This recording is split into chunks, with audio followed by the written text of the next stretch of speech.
Hello, everyone. So happy to see you. Happy that it's Monday. Welcome to our live chat. I'm logging on a few minutes early, hoping that everything is going smooth this week. And we'll get all of that out of the way before we start tonight.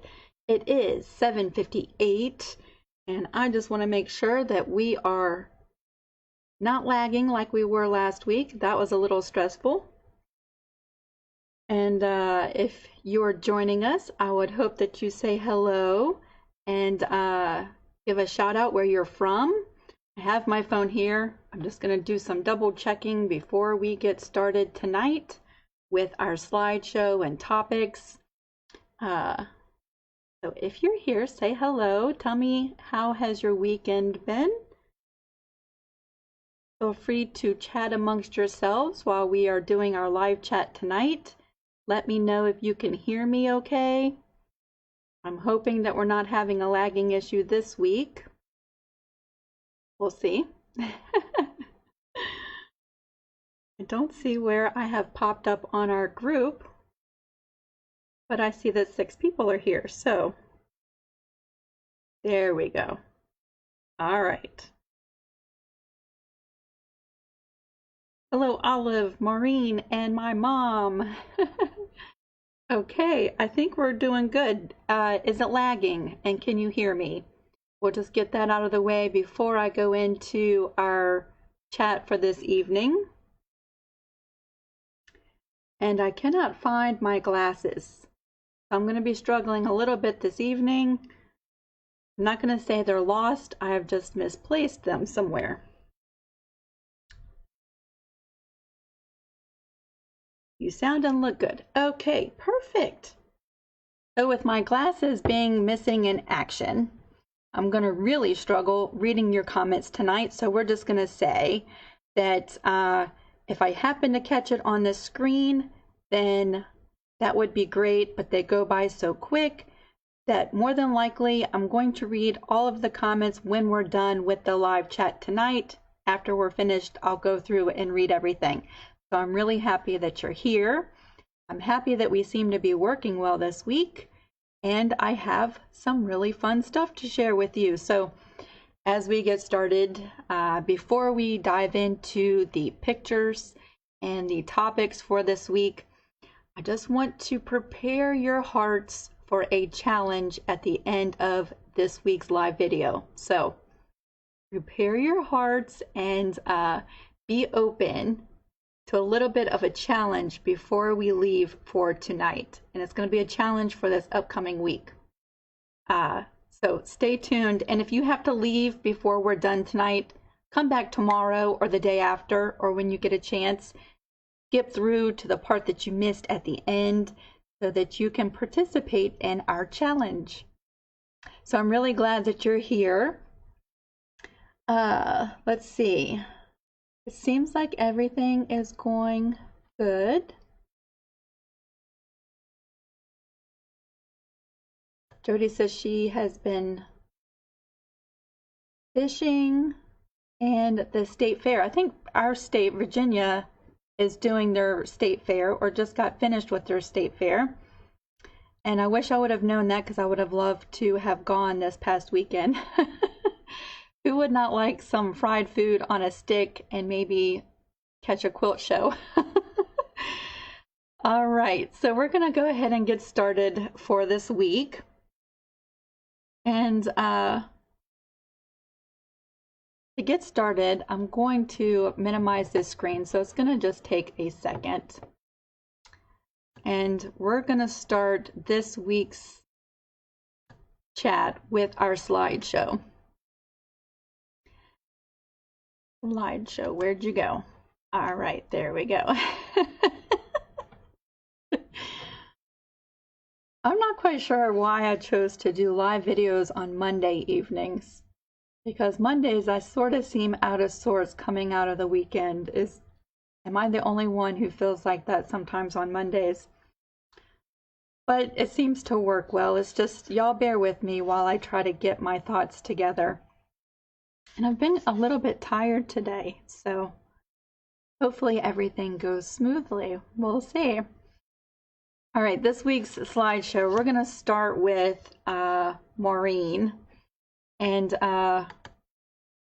this is probably one of my favorite parts of doing our live chats, is really showcasing your work, showcasing your achievements, featuring your questions, and I love to hear the updates. So if we ever feature your pictures or your questions in our live video, I really hope that you take some time and update us. I'm sorry, I have a little itchy right there. And update us as you continue to work on your projects. So this week we're going to start with Maureen, and she says, I have the first quadrant of my carpenter's star block completed. So I've always wanted to make one of these quilts that is on, I have like a to-do list of quilts, and that quilt is on my to-do list for one day. We'll see. I came up with a way to overcome my tremors and make accurate half-square triangles. Don't you just love how creative minds work? We always figure out a way to make something that we want to do possible. Let me show you what she's doing. She said, I mark my center line and seam lines on freezer paper and then press it to my squares. This gives me a good guide to follow. It takes a bit of time, but coupled with the glue basting the seams, I can finally sew accurately and don't have to give up quilting. So I was so thrilled for you, Maureen, when you posted this, because I have tremors. It seems to run in our family. And sometimes it shows up on my videos. Sometimes when I speed the video up, you can't tell as much. But I absolutely love that you went to work and you figured out a way that you could achieve what you want to do, and that you're not going to let your tremors hold you back from doing something that you really want to do. I'm so thrilled for you. I'm guessing that that's your freezer paper and those are your lines. I love using freezer paper in my studio. It is good for so much stuff. So let's take a look at her quilt block.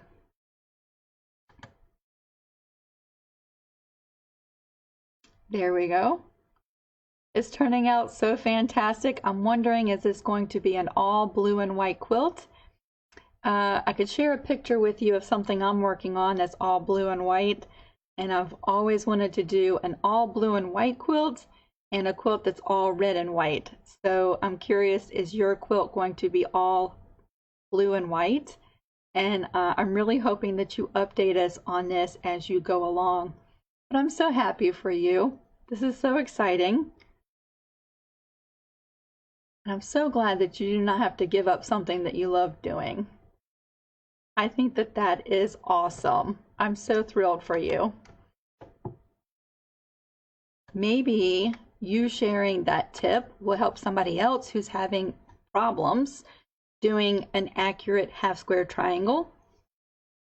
There's so many ways that you can do it, but I love how you are doing, it looks like maybe paper piecing with freezer paper, and using the freezer paper as a stabilizer and making your half square triangles. And it looks like you're maybe sewing long strips and then cutting them apart. So maybe you can share more about that technique on our group page. I would love to see exactly what you're doing. So that was an update from Maureen. Thank you so much for sharing with us. And then I have 6 pictures that I want to share with you from Sherry. And Sherry posted a post earlier on our page, and it's a little bit of a longer post. And so if you want more details on the backstory of what she's doing, then when we're done, you can just wipe down. It's not too far down because she posted it this afternoon, but Sherry is still at work. And I'm not quite sure if she's here yet or not, but she was going to try and catch the live before heading into traffic on her way home. But she is working on a huge project, and we're going to share her pictures. And again, if you want to hear the whole backstory about Sherry's project that she's working on, then you can check out her post. I'm going to share a little bit with you right here. It's a little bit of a teaser. So she says, as a sewer crafter, I'm often extremely fortunate to be able to use my talent to help provide people with something of joy and comfort in a time of grief or sadness. This is one of those times. Now, I find that just so amazing that she posted that and she said exactly what she did, because it's going to tie into our challenge in a post that I wanted to share with you that I saw early this morning. So it's funny how all of this is just playing out. She said, I was asked to customize existing dresses. I did not make these dresses for a bride and her soon-to-be stepdaughter to honor her 2 children that are in heaven. So I told Sherry when she wanted to share this post that I would abbreviate it a little bit, because she said it's a sad story, but it's a very heartwarming and joyful story all wrapped into one. And I cry at the drop of a hat. You put on a Hallmark commercial on TV and I'm no good for about an hour. So I said I would abbreviate her post and just give you the gist of what all of her pictures are about. But if you wanted to read the whole story, go to her post.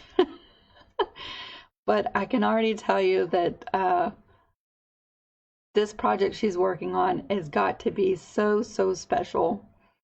So I'm going to start sharing some pictures, and she is doing some embroidery. Look at all of the embroidery she's doing. And Sherry, I'm not quite sure, because I hear from so many people. I'm wondering if you're the one who told me that you found someone online who would digitize your embroidery patterns for you, and it was relatively, I don't want to say cheap, but it was a really great price for custom digitized graphics. Are you the one who shared that with me? And if so, I would love if you comment either here or on your post so we can find it a little bit easier. That might be the easiest way to do it. A link to where if someone wants something digitized, they could go check that out, because it looks like whoever digitized this for you did a phenomenal job. It looks like she's got like 4 colors going on. She's doing some color changes. Let's take a look at, this is the front of the dress that she is modifying with her custom embroidery. And just looking at the custom embroidery, it looks like it has a special meaning, that it probably is something very sentimental for this family. And I just think it's an awesome way to honor the memory of her 2 small children, and I absolutely love it. Let's take a look at, this is the back of the dress, and she's put some appliques onto the back of the dress as well. And then this is another dress that she has modified with her custom embroidery. Let's see.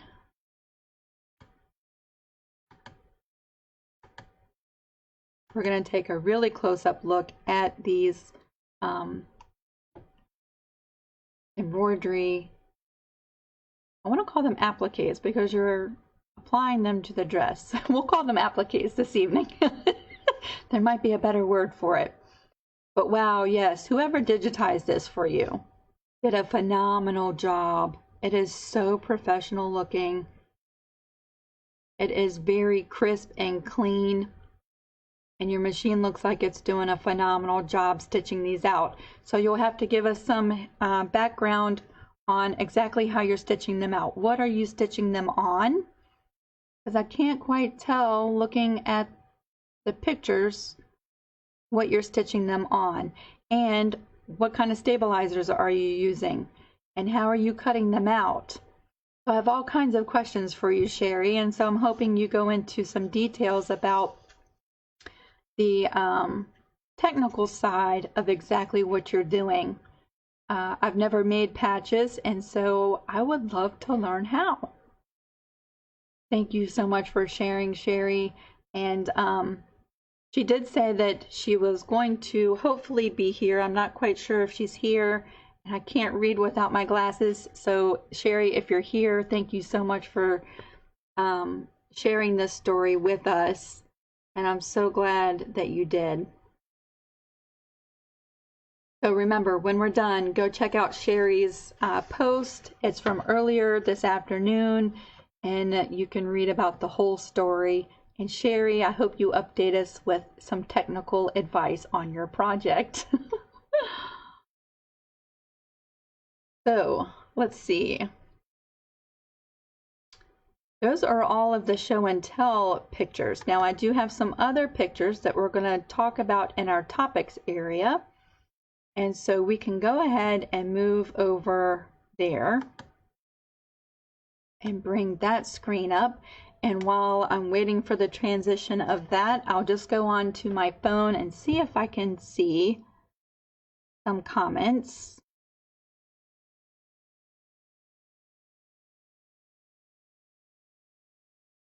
Okay, yep, Sherry's here.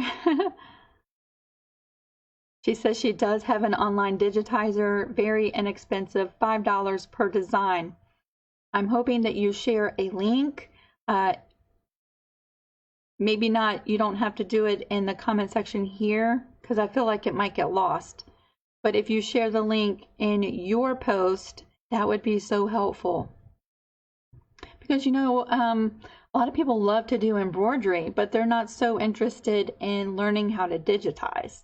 And so having a good resource for digitizing custom work would be awesome.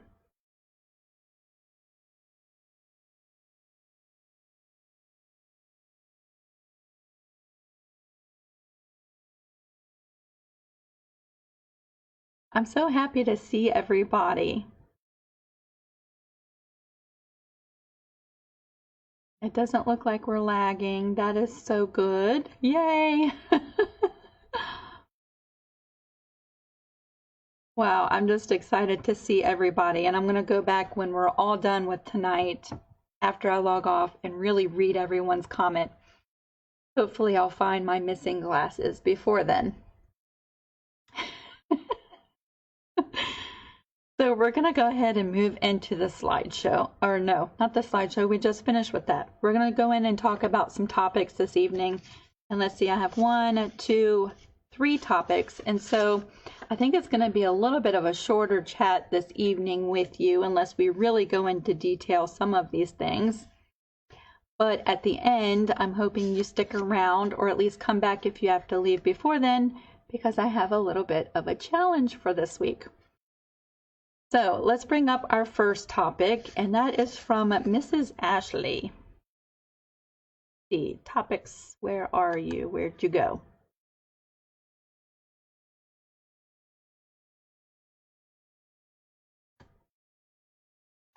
There we go. Okay, Ashley says, I'm trying to make a Christmas tree skirt, but using t-shirt blocks, and any suggestions or helpful tips. So, first of all, let me just say, Ashley, I think this is really thinking outside the box. I've never seen a Christmas tree skirt made with t-shirt blocks. I have to give you like super kudos for that idea, because I've never seen that and I never even thought about that. And how awesome is that? So I think you're on a really good track with what you've started. And I read some of the comments. There was a little bit of a discussion on your post. And you were really nervous because, you know, you only have one of these this is what you have and you don't want to mess it up, so you're a little bit nervous.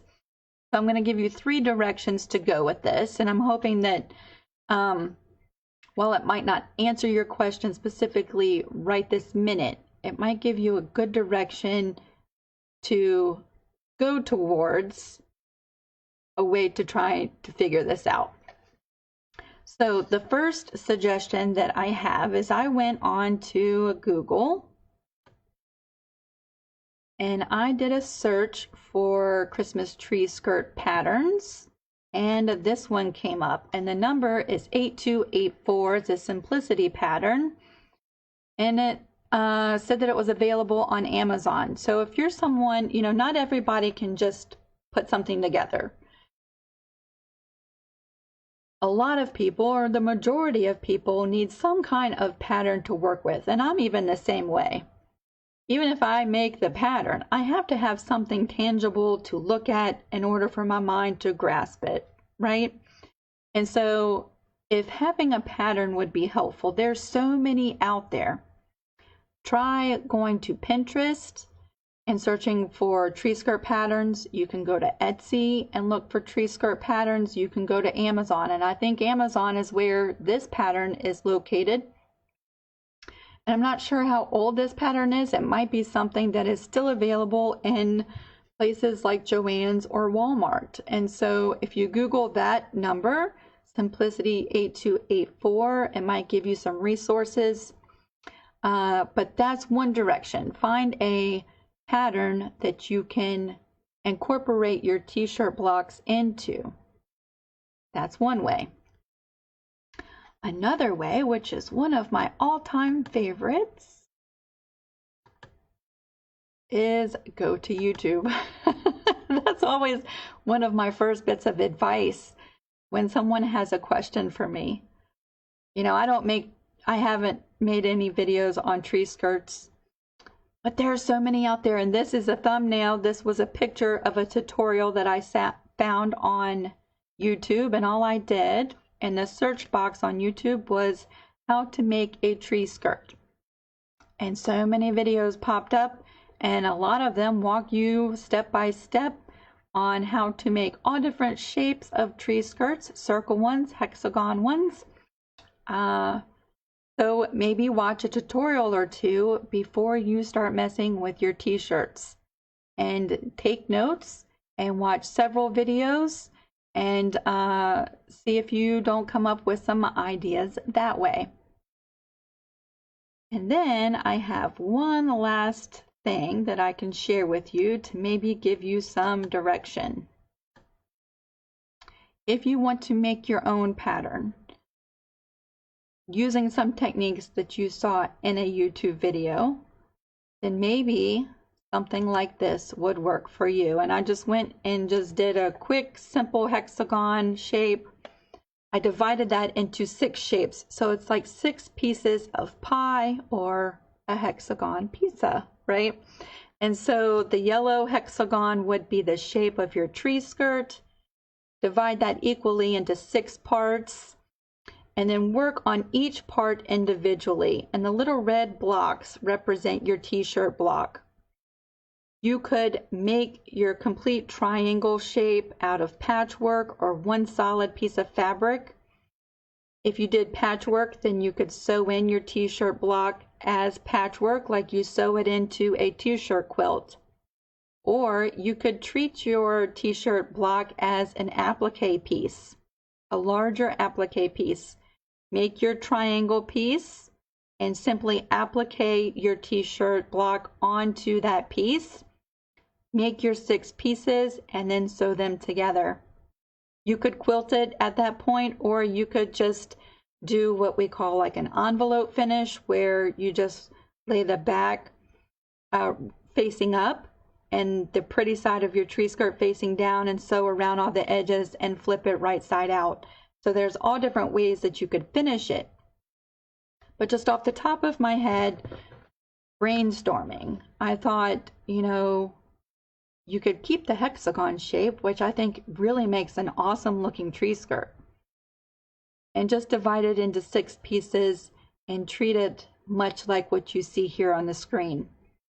So I think between some written patterns that already exist and you just modify them, watching lots of YouTube tutorials, and maybe designing your own pattern at something like this, patchwork or applique. Either way, there was some suggestions that you maybe do a mock-up first, something that you can sew together first to make sure it all works before using your t-shirt blocks, because were a little bit nervous about using those. And I totally understand making t-shirt quilts. You know, you only have one of that t-shirt and you don't want to mess it up. So practice first with some scraps. Maybe go to the Goodwill and find some t-shirts, or go through your closet and make your own tree skirt using some of your shirts first. And then once you have a plan that you know that works, you can move over and incorporate your plan with those t-shirts. So let's just go back and take a look real quick at your t-shirts. Let's see, you have 1, 2, 3, 4, 5, 6, 7. You have 7 t-shirt blocks. Maybe you can take the 2 smaller ones and put them on one of the 6 pieces, and it could work like that. So I'm hoping, Ashley, that that gives you some direction to go in, and I hope that you keep us updated. And of course, if you run into questions, take a quick picture and put it on our group, and that really helps a lot when you have a question, because then we can put our eyes on it and see exactly what you're doing, and that helps us help you. So keep us updated, Ashley, and I'm really excited to see what you come up with for your tree skirt. So that is our first topic from Mrs. Ashley.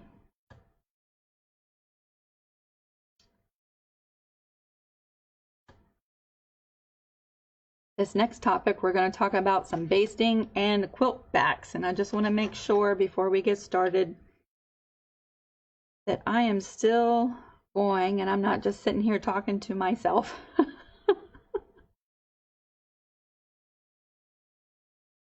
Okay, it looks like we're still going. We're going to talk about some basting and quilt backs. And okay, yeah, it looks like we're still going. Okay, our next topic is from Mrs. Evelyn. And I don't know if you saw Evelyn's post about her giraffe quilt that she just finished up. It was maybe yesterday or the day before. It's not too far down if you want to go check out her quilt. Evidently, she had some issues with the backing. She said, I messed up the back of a quilt. When I quilted it, it wrinkled. I don't know how is the best way to fix that, but I did a lot of ripping out, and we've all been there. And then the back was stretched. So I fixed it with Heat and Bond Light. I'm not quite sure how you did that. I would love like an explanation of exactly what you did. Put it between the layers and just kept working in the fabric and ironing. It worked great. So Evelyn, before we move on, I'm hoping that maybe you can share more of that technique, because we've all been there where we've had a quilt that it looked so pretty on the top. Our quilting looked perfect. We flipped over the quilt and there's a huge wrinkle where the back tucked up under, and it's quilted into the back of our quilt. So if this worked great for you, I would love if you share that technique and more details about that on our page sometime when you get a chance. She said, are there any other suggestions though? This was in my giraffe quilt. So I have a couple of suggestions on ways to prevent that from happening in the future. Still really interested in what you did with the Heat and Bond Light though, so I'm hoping that you share that. So I'm going to share some tips for keeping the back of your quilt from puckering or wrinkling or turning under and getting caught up in your quilting. And so some of these things might work for you in the future, and maybe there's just some tips that maybe you might keep in the back of your mind for your next quilt. So we'll just go over those. Number one, when you're layering your quilt, be really careful that you don't overstretch the back while you are basting your quilt. And for those of you who actually tape the backing fabric down on a table or a floor when you're basting your quilt layers, that's probably when the overstretching would happen.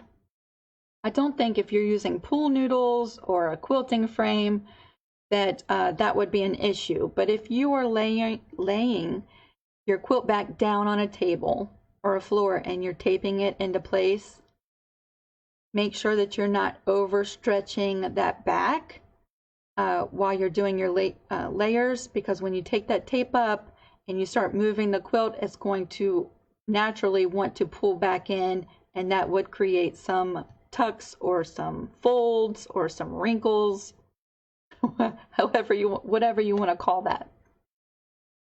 If you are pin basting your quilts together, all your layers, you want to pin baste that all over the place. And the way that I usually do it is a hand length. You know, put your hand here, a pin would go here, a pin would go here, a pin would go here, a pin would go here. And yes, it's time consuming. Yes, it takes a lot of pins. I think I have 6 containers of the little pins from Joann's, the ones that are curved like this. And I will use all of them on a good size quilt because you want it to be pinned all over the place. Of course, as many pins as you put in, you have to take out, and so that's a lot of work too. If you are able to reduce the pressure on your presser foot, then maybe give that a shot as well. Now, a lot of machines don't have that feature, and a lot of them do. So on my Singer Patchwork machine, the one that I started off making my videos, I still love that machine. I still have it, and I still use it in a lot of projects. That machine does not have a feature that I can reduce the amount of pressure when I lower my presser foot.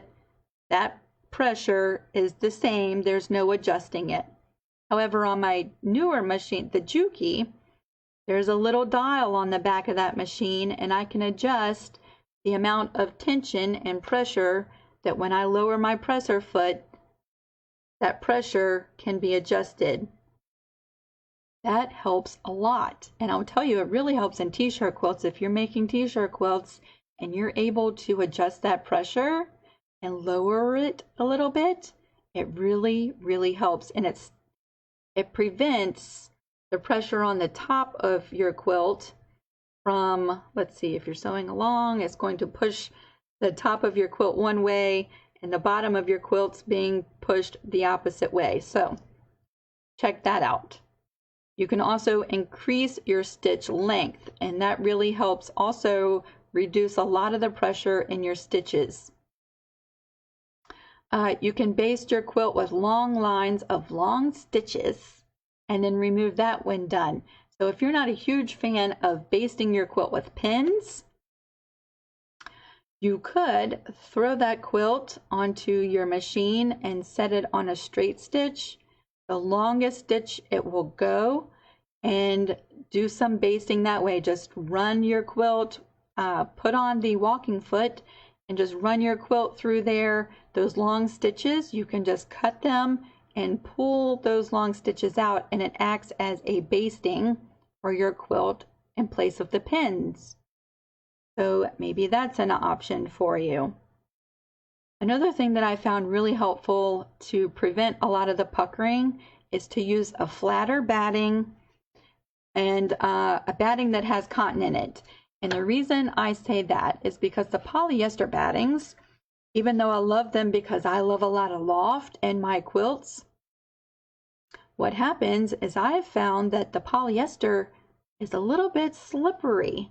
It's a lot slicker than the cotton. And so what could happen is if you haven't really basted that quilt in some areas, that batting is just going to slide around, or your backing, and possibly slide around underneath your quilt, and you don't even know about it because you can't see it. And so using a batting that has cotton or wool, or like an 80-20, gives a little bit of friction between your top fabric in the batting and your batting in the back fabric. So maybe that will be helpful. And then my last tip to help prevent that from happening would be to use a spray basting, which some people love and some people do not like because of the smell. Also kind of pricey. So maybe check out making your own spray basting.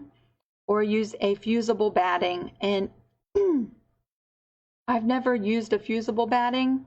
However, if you watch any of Angela Walters' videos, I think she's the Midnight Quilter, she uses fusible batting. And so when she's doing all of that free motion work, you don't see any pins in her quilt. And that's because she used the fusible batting. And so maybe check into some of those for your future quilts to help prevent those things from happening. And we've all been there. And it's a lot of work to pick out. And I'll be really honest, if it was my quilt, not a quilt for a client, for a quilt for a client, I would have picked it all out and made sure it was right. If it was a quilt that I was keeping for myself, I probably would have said, okay, and kept on going. So that's just me being totally transparent with you. But I know that you were making your giraffe quilt for somebody else, and you absolutely did the right thing by going through all of the work, picking that out. I hope you share your technique with the heat and bond and how you fix that. So if you get some time, make sure to do that. So that is our topic from Mrs. Evelyn. And next we have one more topic from Bonnie. Wanted to make sure that we're still going. And if y'all have just joined me, I'm so glad you're here. If you just joined me, then you don't know that my glasses are missing in action and I can't really read the comments. So I'm checking all the comments tonight for the most part when we're done. And so just to let you know, if you see the little red box up at the top that says live, then you're watching the live video. And if you don't see that, then you're watching a replay or somebody's watch party. So, but either way, I'm so glad you're here, and make sure to say hello because we'd love to hear from you. So our last topic for this evening is from Bonnie. And I made this really small, so bear with me while I try to read it. And I will say that, Bonnie, I'm so glad I checked back because you added a picture, and we're going to take a look at the picture here in just a second, because if you'll see, I wrote notes. It says, ask to draw a picture and post it, and then we can help you better. And then I looked back and saw that you posted a picture, so I'm so glad you did that. Okay, Bonnie says, if you get a chance, can you explain how to put cornerstones on a quilt block?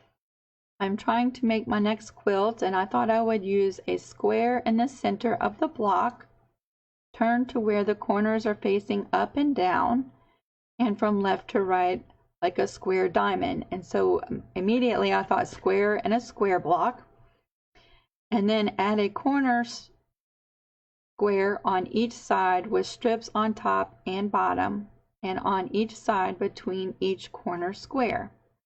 If you get a chance, it would be great if you could tell me how to measure the strips between the top and bottom and the strips on each side of the diamond square. So we're gonna break that down for you, Bonnie, because you shared a picture and that makes it so much easier. So here's a quilt block that Bonnie shared, and so I'm going to try to explain it, and hopefully I make sense. So let's say that, okay, your white square that looks like a diamond right in the middle of your square and square. That little block with the blue triangles around it, that's your square and square block.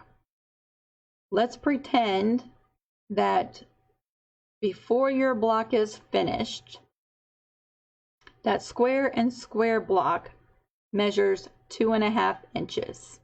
Okay. So what you need to do next is to go ahead and cut your side, your left and your right little side pieces 2.5 inches long. Okay, and we're going to say that they're 2.5 inches wide. I'm just making these measurements up because I don't know what they are, but let's just say 2.5 inches wide and 2.5 inches long. You want those side pieces to be the exact same length as your square and square block, okay? And sew those on first. You'll sew the left one on and the right one, and then you'll press those seams open. The next thing you're going to do is you're going to cut your 4 little blue pieces at 2.5 by 2.5 inches. And then your top and bottom little strips will be 2.5 by 2.5. Am I getting myself confused here?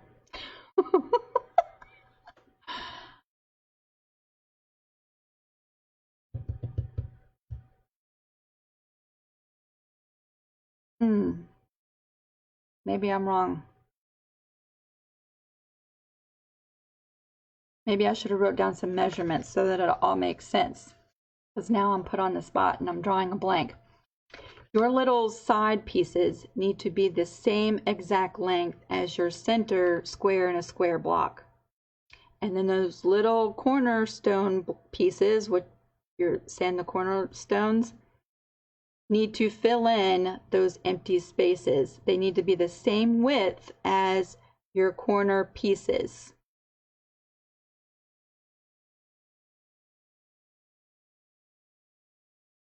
I'll tell you what I'll do when we're done is I'm going to draw that out for you. And I don't know what size block you're trying to make. I have no idea.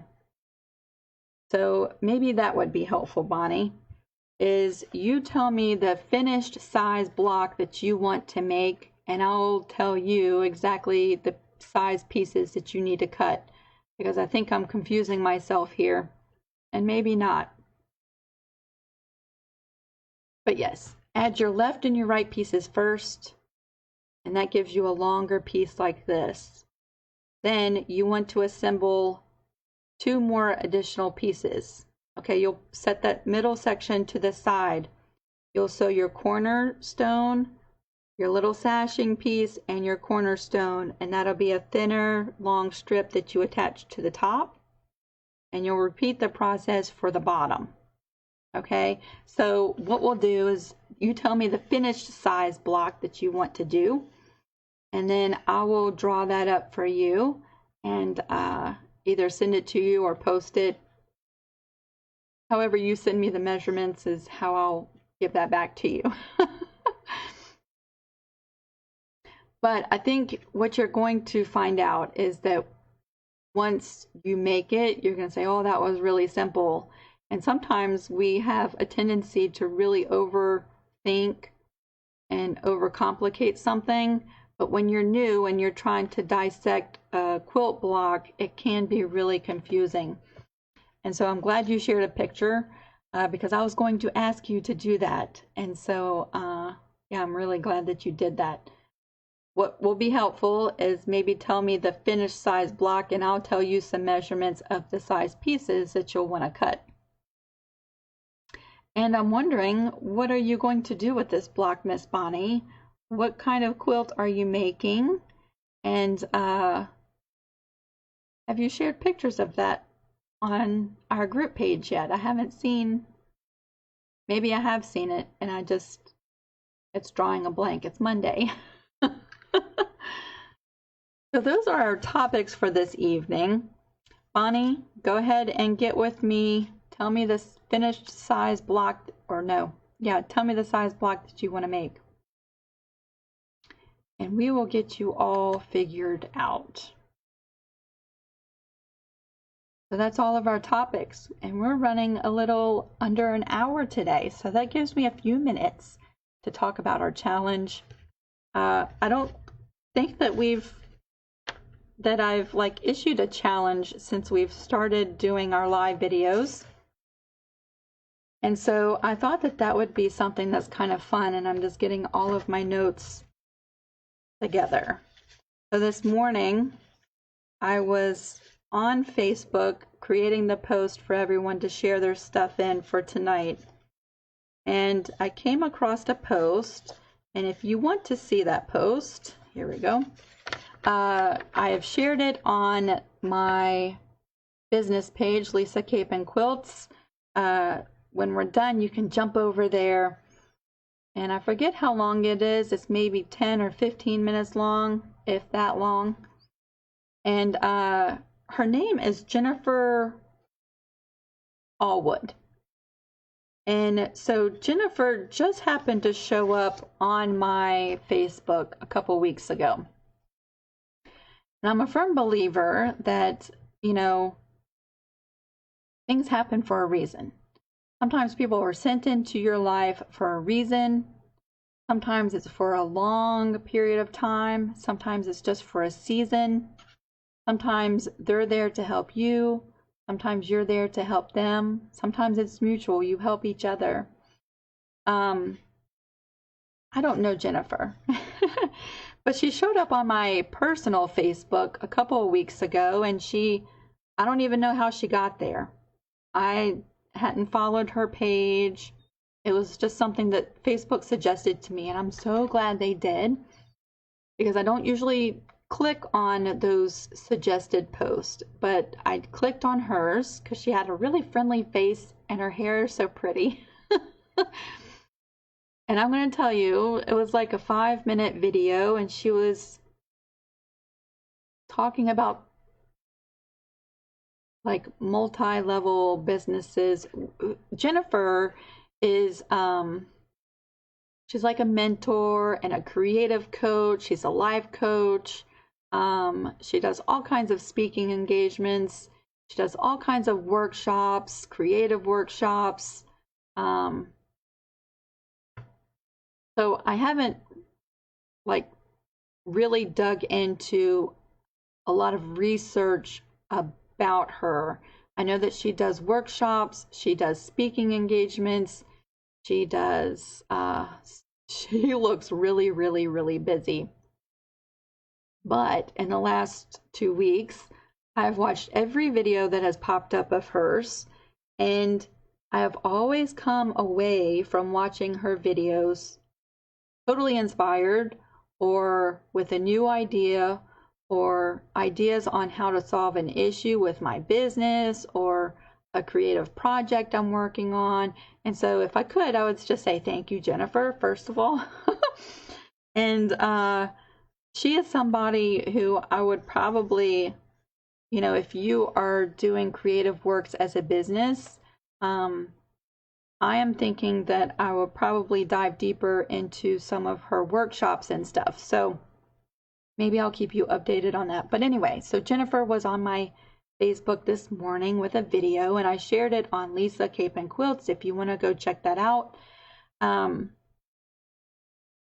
it really called me into action to issue a challenge. And I'm not just going to challenge you, I'm challenging myself, but it also just plays in line with something I did this past weekend with a quilt that you see up here. I posted some pictures of some jelly plate blocks that I printed on fabric, and I enjoyed it so much. And so she was talking about forgotten gifts. Okay, we're all born with gifts, and each one of us has different gifts.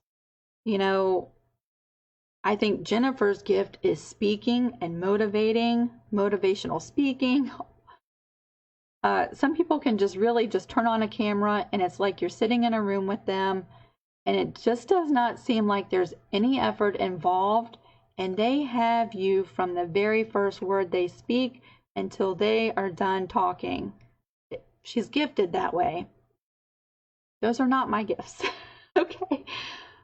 But I love to paint. I love to quilt. I love to make patterns. I'm finding that I love to teach other people. I never even thought about teaching until a couple years ago. But these are all gifts that I was given. We're all given all different kinds of amazing creative gifts. And she was talking about working in your gifts and forgotten gifts. And that made me think, you know, let me post some notes, okay, before before I go on and start rambling and not stay focused, okay? Because that's what I do. I ramble on and I forget what I was saying. I'm not operating in my gift. That's not my gift.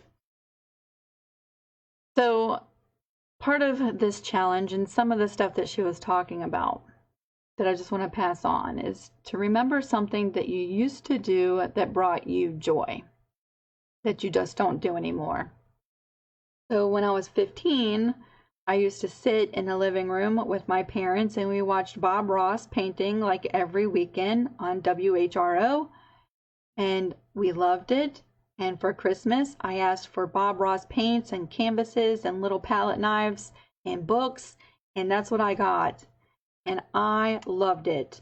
Okay, and so all day, this was when I was 15, I'd be in school all day and I could not wait to get home so that I could paint. And I would stay in my room with the music on and the paints and the books that showed you step by step on what to do. And I would stay up all night painting. The night would go by. I wouldn't even realize it would be 3 o'clock in the morning. And that's how much I loved it. But then, you know, a couple years go by and you get busy, you get a job, then you get family, you get kids, you get bills, you get stress. You start to wonder, you know, why am I even doing this? You know, I have other things that I could be doing with my time. And you put down something that you really love to do. Well, painting has always been something that I absolutely love to do. And then there will be long periods of time when I don't even pick up a paintbrush for years even. I've gone years without picking up a paintbrush.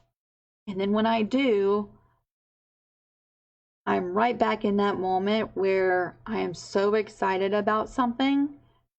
I cannot wait to get back to it. And I love it. I just love it that way. And I'm not Picasso. I'm not the world's greatest painter, but I just love to do it. It's something that brings me a lot of joy. And I've given away so many paintings. And so it brings joy to other people operating in that gift of painting. And so recently, with my jelly plate, which we're going to do a video after I'm done with this quilt that I started today, I get to mix my love of paint with my love of fabric and quilting, and it is so much fun. And so, what was it, Sunday morning, I woke up at 4 o'clock in the morning. I couldn't sleep because I was so excited to get back to this quilt. It's up on the long arm. I shared a few pictures of it as I was doing it this weekend, but it's just something that I love to do. So I want you to think back. Maybe it's crocheting for you. Maybe it's growing flowers. Maybe it's doing a flower bed. Maybe it's organizing your craft supplies. Maybe it's organizing your closet. Maybe it's cooking. Maybe it's making up new recipes. You know, I don't know how to do that. And so I would find a lot of benefits from something that you love to do. And so she really just talked about how your gifts could be a blessing for not only you, but for other people. And, you know, she talked a lot about, you know, idle hands make for idle minds, and keeping your hands busy. And that if you're operating in a gift that you were given, most of the time when you are doing whatever it is that that gift is, most of the time your mind stays busy in that, and you're not so much focused on your worries or stressing out, or I don't know, she just put it so much better than I could put it. I'm hoping that you go watch that. But it can almost be a therapy You know, maybe you're having something in your life that isn't a difficult time or a difficult season. Maybe there's something you're worried about, and that worry takes up a lot of time in your thought process in your brain throughout the day. I'm going to urge you to pick up something that you used to do that you don't do anymore. And that's my challenge this week. Okay. Let's take a look at what that is. So here's my call to action. This is my challenge, is to remember your forgotten gifts this week, something you love to do and you haven't picked it up in a long time, and create something using that skill this week and post a picture of it. And so that's really what I did this weekend. And it's so funny that I saw that post this morning. And it's so funny that Sherry posted what she posted, because that's an example of operating in a gift. You're using your skills to bless other people, and in return that brings you joy. And yeah, I don't really know how more to go into it. And I really think that Jennifer does an excellent job with this video. Much better than what I could say or express to you. But my part of it, when I watched it, it made me think of this quilt and how excited I was this weekend to come into the studio. I couldn't even sleep. Come into the studio and to work on this. It's funny because, you know, you go through periods of time. I was working on that great big t-shirt quilt. We finished up that series last week, and that quilt took me about a week and a half altogether. And it was a big quilt, and I think because I was making the series, the videos along with it, it took longer than it usually takes me. But coming up on the end of that quilt, I was just really tired, you know. It's not because I didn't love what I was doing. I love making the t-shirt quilts. I love making quilts for other people. I love that. But sometimes a longer project for me starts to wear on me, especially if it takes me longer than a week. It starts to become more like work. And so I am the kind of person who needs smaller projects to break those longer ones up, to keep my mind fresh, to keep my mind excited about something. And, you know, coming to the end of that quilt, I was like, oh, today I have to make the binding.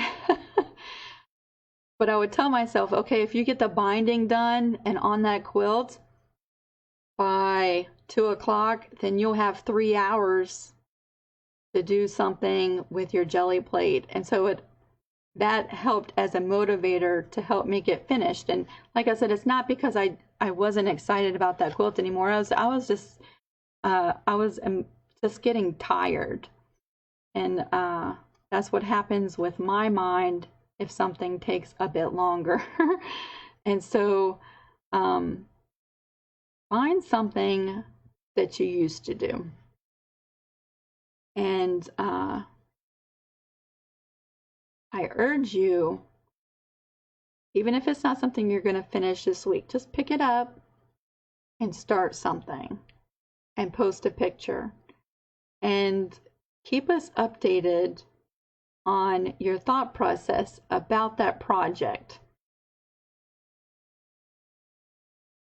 I don't know. It's just that video, that message. I know it was a message for me because she made a lot of points in that video. It really hit home. I was like, wow, she's talking right to me. But I really feel like the challenge idea that I got from that video is meant for one of you. Okay, something to keep you busy, something to make you excited again, something to get your mind off of maybe a problem you're thinking about or dealing with. Maybe something to wake up and be excited about this week. Maybe something that you can make for a friend who is going through a hard time, or a family member who's dealing with a loss, and something that you make can make a world bit of difference for them. So, yeah, go check out Jennifer's video. I shared it on the Lisa Capen Quilts page. And yeah, just watch that. And let me know what you think. I have no association with Jennifer. I've never met her. I've never taken a workshop. However, I'm seriously thinking about it because she does all kinds of stuff, not just motivational speaking or biblical talking for creative minds, but she does workshops for small business owners, ways to get connected, doing something that you love, networking, all this other kind of stuff. But I really feel like, sharing her name out there and just letting you know that she's somebody I'm willing to invest some time watching her videos, and maybe you'll find her helpful too. So I really feel like I'm missing out on a lot of comments because I can't read them. And I keep scanning my desk for my glasses because I know they're sitting around here somewhere. So what do you think? What do you think about this challenge idea? I know we're all busy. I know. I have a ton of stuff. I have all these videos lined up. I have note cards everywhere. I have project ideas. I have patterns for, let's see, Thanksgiving and Christmas that I need to finish. I started a t-shirt quilt today, and I'm working on my jelly plate quilt, and I know what it feels like to be super, super busy. However, I do know that if we want to, if there's something that we want to do, we can somehow find time to do it. I seem to always find time to watch a series on Netflix in the evening, or scroll through Facebook in the middle of the day, or if I wanted to go for ice cream this evening, I bet you I'd find time to do that.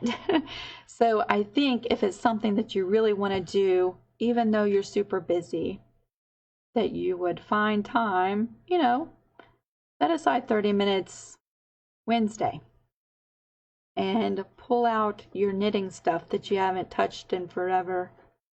You might have to go buy some new yarn. Maybe you can't find it anymore. Maybe you sold it at a yard sale. I don't know. Use some coupons, and or ask a friend, hey, do you have any of that yarn left over? Somehow get your hands on some stuff and start a project this week, and keep us posted and post pictures. That's my challenge. Post pictures of something that you used to do that you haven't done in forever, and that you're going to pick back up. It might be something that you get back into. It might be like, oh yeah, now I remember why I don't do this anymore. I absolutely can't stand it. Either way, we want to hear about it. Maybe it's an idea that will spark some interest for somebody else, and maybe that's the whole reason we're talking about this tonight. I don't know. I don't know why. I just felt like I needed to share. So that's our challenge. I want to just thank everybody for sharing their pictures in our slideshow. Mrs. Ashley, Maureen, Sherry. Thank you, Bonnie, for sharing your question about your block. Write down some measurements and get back with me. We're going to get you straight on that. And was there something else? I feel like we're forgetting somebody. Bonnie, Sherry, Maureen, Ashley, Evelyn. Evelyn, I hope those tips help you. I know it doesn't help on your draft quilt because you've already got that done, but in the future, write down those tips and maybe that'll help you on your next quilt. It's been a lot of fun. I really feel like Mondays, even though Mondays I just seem out of sorts for some reason, but Mondays have been exciting for me, and I've enjoyed our time together. We had 38 new members this past week. I think that is awesome.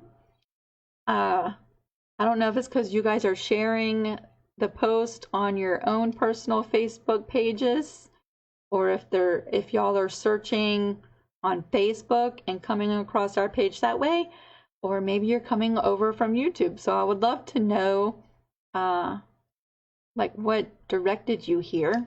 You know, some feedback on that would be great. Either way, we are so glad you're here.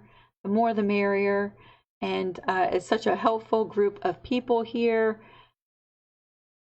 I see questions almost on a daily basis, and they usually get some kind of interaction and conversation on them. And I see lots of pictures of some really fun projects. And it's not just quilt related. I see crochet, I see pillows, all kinds of stuff. So what I'm really looking forward to this week is seeing some posts on some stuff that you used to do, that you don't do anymore, and maybe rediscovering a passion for those long forgotten gifts. That's my challenge for this week. Maybe we'll do another challenge next week. I'm not sure. We'll see how this goes. We'll see. So I think that is everything for this week.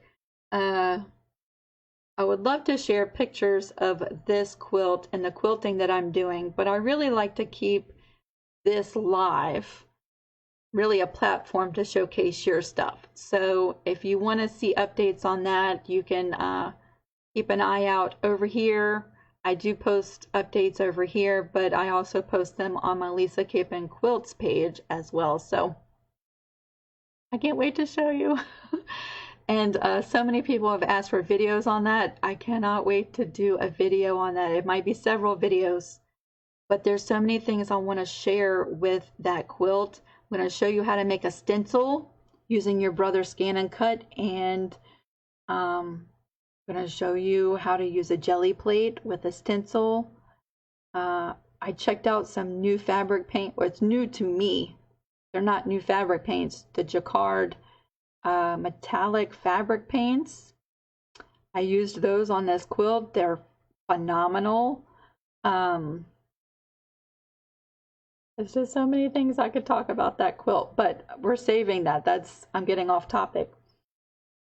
But yes, I'm really looking forward to the videos on that, and it's really bringing me back to, you know, igniting a passion with paints, really merging all of my gifts into one, and it's really like a multimedia type of project, but can't wait to share with you.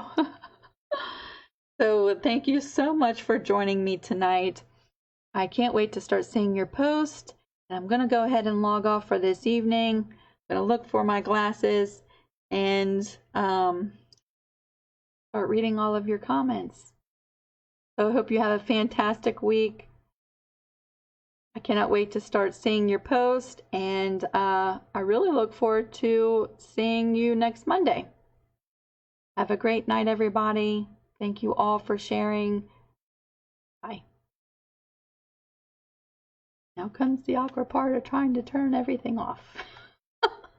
Good night.